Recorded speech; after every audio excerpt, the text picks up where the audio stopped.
Good day, everybody. Reed here, conductor at Orchestra Farm. Chewing on my licorice root, brushing my teeth with it. You guys do that? Or do you use the toothbrush you buy at the store? I'm not growing licorice yet here, but sure would like to. On the ground. It's the 6th of October, I believe. And generally here, our first frost day is the 4th. Not seeing any frost damage yet, which is great. And so I'm letting everything continue to go. We'll see how it all plays out in the long run. With that, with frost, there comes windness over here. So I plant everything, some would say, way too close together. Here's a lovely apple tree. Directly beside it, you can even see that the apple tree is growing in right here to the sea buckthorn. And then directly beside that is this mulberry bush, which is encroaching the sea buckthorn as well. And then on the other side, encroaching together, was the autumn olive. That's right. I think we could all plant stuff a little more closely together. And just see what happens in the long run. With winter approaching, you're thinking about next year's crops, or you're thinking about putting everything to bed this year. I have this potato patch to finish up. Planted it super late, like, what was it, early July? And so these potatoes are not even flowered yet.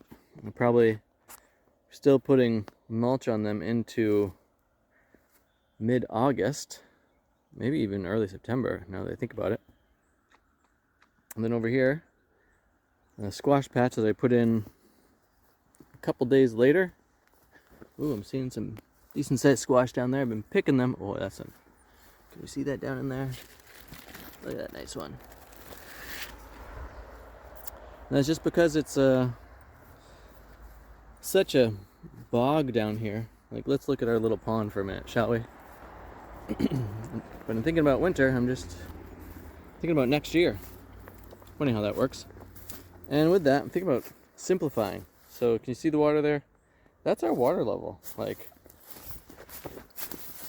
people get concerned around here about watering and stuff. I'm just like, it's maybe 10 inches below the ground level. I'm not too worried about watering, ever. And, I've done a decent job of diversifying around here. Here, let's check. Here, the vines that are growing up on that back little trellis there are kiwis. Like, look at this monster plant. I didn't actually think they were gonna do well down here because it's so cold. And right in front of them is a row of currants that's coming across. Here's a little apple tree. I tried my hand at grafting. This is the tree that I was grafting onto. You can see its little stem down there. And so I can play more with grafting that one. And look, there's an apple tree. And there's a twin berry. And then the currants start. There's the rhubarb, to which I'm thinking about getting a lot more rhubarb in here. And then, ready, watch, this is fun.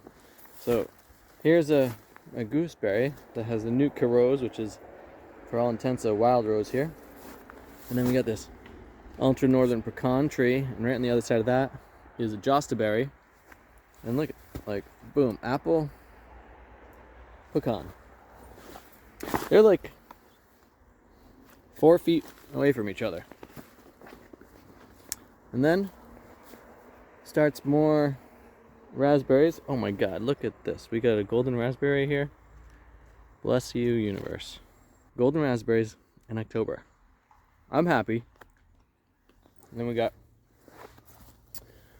another autumn olive right there. Over here we got this little fig tree you can see.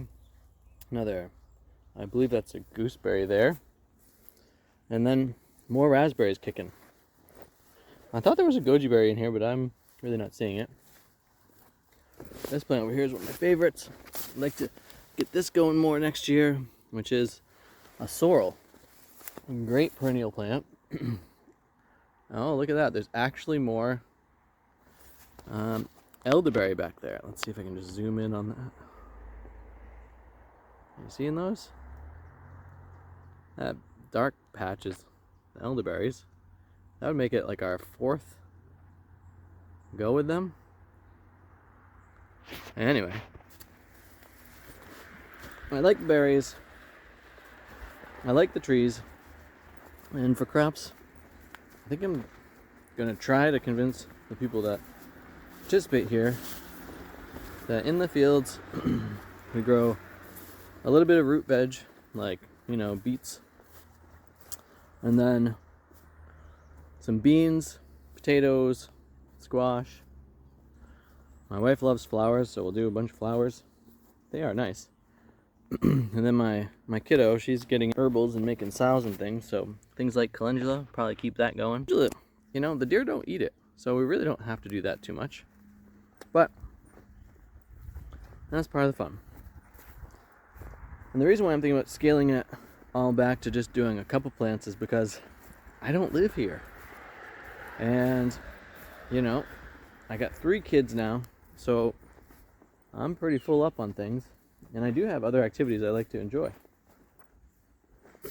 But I do not really want to give up this zone here because the ground is so fertile. And let's see, can we see up the hill here? Can you see that sheep in the distance there? There you go. So the main farm that this is part of is sheep, and I end up getting a whole bunch of its manure. Chestnut. And then another autumn olive, fixing that nitrogen. Another chestnut. And the gooseberry. And then over in here, I had to clear it up a little bit, the sea buckthorn. And then, you can see it back in there, comfrey. It's done pretty well with all of this blackberry bramble and rose and hardhack that's in here. But how to simplify things to get more production, increase the joy of being here, and hopefully have to be here a little less. Those are the things I'm thinking about right now as winter's just around the corner. Time to mow the back acreage here. And yeah, I think that's the key sometimes to having more fun, is simplify. Anyway, hope you guys enjoyed the little walk around this morning. Have a great day. Have too much fun. Thanks for watching. Thanks for liking and subscribing. If you have any questions about the farm or life out here, feel free to let me know. Aloha.